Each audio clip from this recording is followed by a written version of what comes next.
Here we are, party people, back again. Big revolutionary idea number 9. How to Learn 101. The missing course in every high school. Now, I'm starting with high school, not elementary, because secondary education is a bit of a linchpin, right? It's that I was a child, adolescent, young adult, now moving into this very different, where the expectations around what it means at university, the ownership of learning at that level dramatically changes and is meant to mimic more what the professional workplace environment would look like. And secondary education gets a bad rap when it comes to preparing learners effectively for what that reality will actually feel like and be like. So why is it that high schools are not effectively preparing? Or what is it, if we can hone in on some specific skills that are underdeveloped at the secondary level, which is causing, as I've done a lot of work at the higher education level, that's causing this really difficult transition in first year of college and university at that higher education level. Why is it so difficult, that transition? What is it that's missing in secondary school that could potentially better prepare learners, especially in the world that we're living in today? It would be revolutionary if we had a dedicated course on students understanding, human beings, learners, understanding how they learn better, how to leverage that information in order to develop strategies for their learning, and ultimately handle the ups and downs of the learning experience. These 3 threads, right? We always got 3. We work in triptychs here, folks. Come on, you're paying attention. You're tuning in.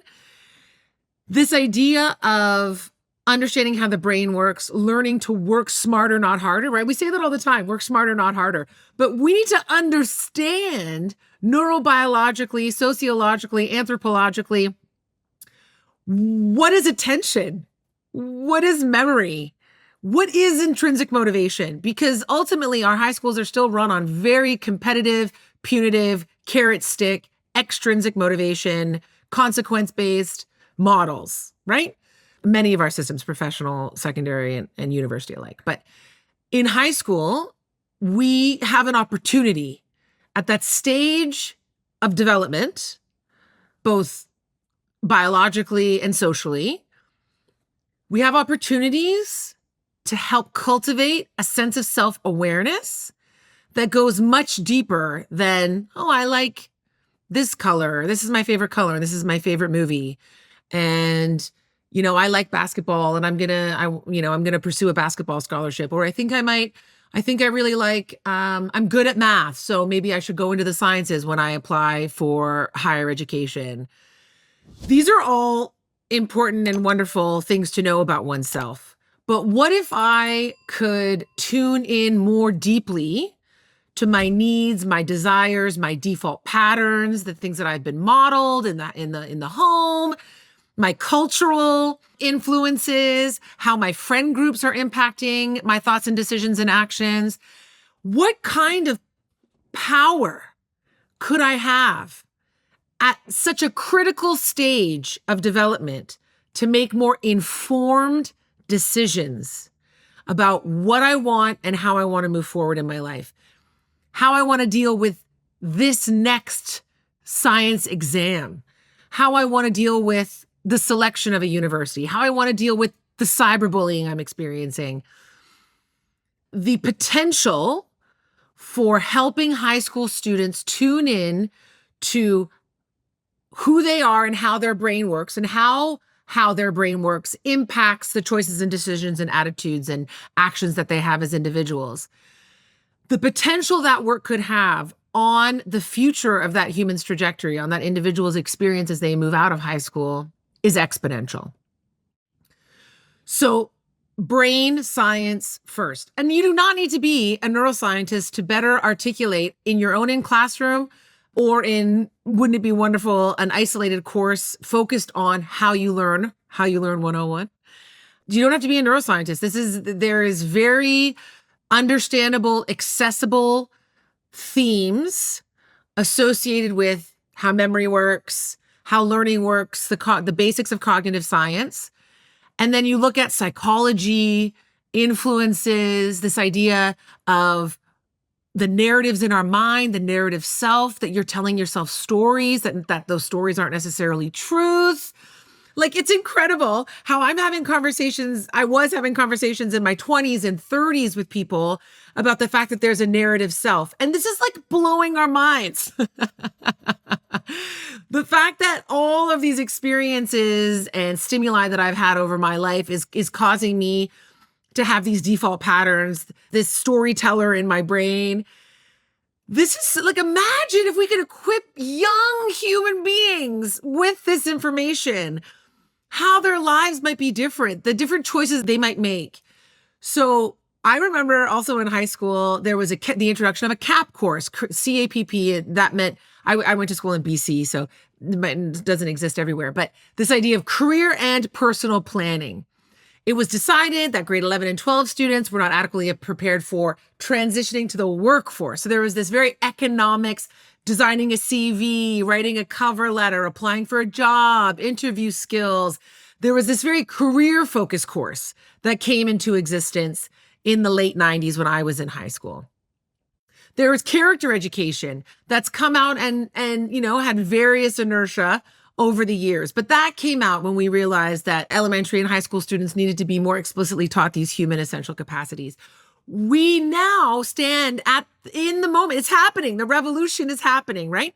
We have identified this gaping chasm between high school students graduating and first-year students going into higher education, what they don't know, and how that is negatively impacting their higher education experience and thus their future career potential and opportunities. It's a trickle effect. It's a domino effect, right?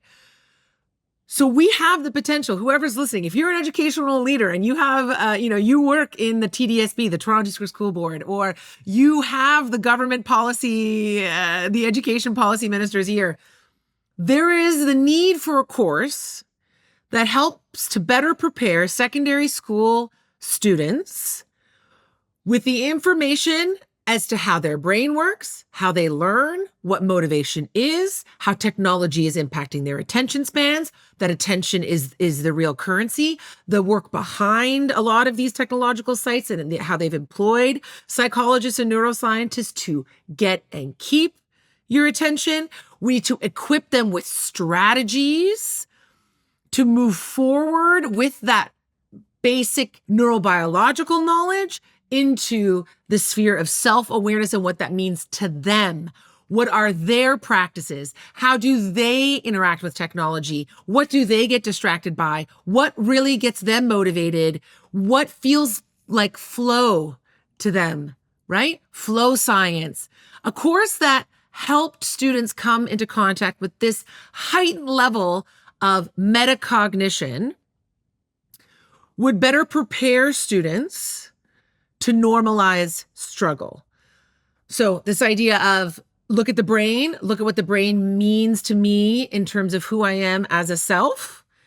How can I match strategies to what, so I know that attention is this commodity, that my brain is still the brain of a hunter-gatherer. Okay, this is great. I know the basics. I know this kind of really important foundational knowledge as to how I operate as a Homo sapien. Now, who am I as Michelle Sanguera in North America in 2025 with these friends, with this family, with this home environment, with this community, with these cultural influences, ancestral history in my own context? Match strategy to self, okay? 1, 2. And then if we do those two things, normalizing struggle and building more resilience in young people becomes a real possibility. This is part of that grand chasm, okay, that's been identified between high school and university level, college, university level, higher education spaces. We're seeing it now, documented research around anti-fragility and the importance of anti-fragility in the mental health landscape of 2025. How to build more resilience earlier, right? The earlier we can get in there, the more potential to practice coping mechanisms, develop strategies for managing stress, and normalizing, understanding that there is an opportunity with struggle, with challenge. You go through hard things, you learn a bunch of stuff. We know that as adults, but we're not teaching young people that explicitly enough, tangibly enough. We're not creating curricula, integrating and embedding this curricula of what it means to be a human, what it means to be self-aware as a human in this current social context. And how do we manage the difficulties of being that person in this current human and social context? We're not making this explicit enough at a time, high school, secondary level, adolescence, young adulthood. We're not making it explicit enough or tangible enough for humans at this critical stage of development. The learning is not happening because the system of education around secondary school has not made it a separate course. And educators often are being told to integrate some of this information in their courses on top of all the other millions of things that they're supposed to be doing in their coursework. Good news is, if you as an educator in your grassroots, if we want to just talk about educators in the classroom and not think of this as being how to learn 101 as a course and separate course like it should be at the systems level and systems change wise, the good news is that when you integrate more relevant technical aptitudes, and you talk about digital literacy and digital citizenship or data management, or you integrate essential human capacities like empathy, communication, collaboration, you're going to come up against you're going to create opportunities and moments, teachable moments. We love it as educators, right? You're going to see a lot of teachable moments for this material, for this understanding of motivation, memory, and attention in our bodies, for this understanding of self-awareness and building and cultivation of self-awareness and metacognition, and hopefully for discussions on how that impacts how we cope with stress, how we manage change, how we see struggle as potentially productive, how we can see mistakes as opportunities to build momentum. That's the good news. The integrated, this harmonized, or looking at education as this more like human endeavor and moving back towards what education used to be like before the Industrial Revolution and modern schools, in kitchens, in homes, around fires, in communities. If we can see our responsibility as educators as one that includes students having a better sense of self and more mental health tools and strategies, not as pretending to be certified psychologists, but understanding that there are knowledge and skill assets, right, associated with understanding our brains, building self-awareness and metacognition. Reflective practice is great for this. We're doing that in education anyways. There is a place to talk about mental health and build mental health tools and strategies in the higher education setting. Is it part of a separate course that's all about learning smarter, not harder, working smarter, not harder, and how we learn and understanding ourselves as learning beings? I hope so. And you reach out to me. I will work with the team designing, developing, and delivering these courses in higher education, in the high school settings. But it's in high school at this really special, disruptive time in adolescence and young adulthood, where identity is forming, where higher functioning neocortexes are starting to move towards formation and solidification. Doesn't happen until 26, but we're working on it at this stage. Really meaningfully understanding our place in the world, in order to make more informed decisions about the kinds of people we want to hang out with, how we want to spend our time, and the kinds of jobs that actually fit with who we are and how our brains work and what matters to us. We are doing high school students a disservice by not including this in curriculum.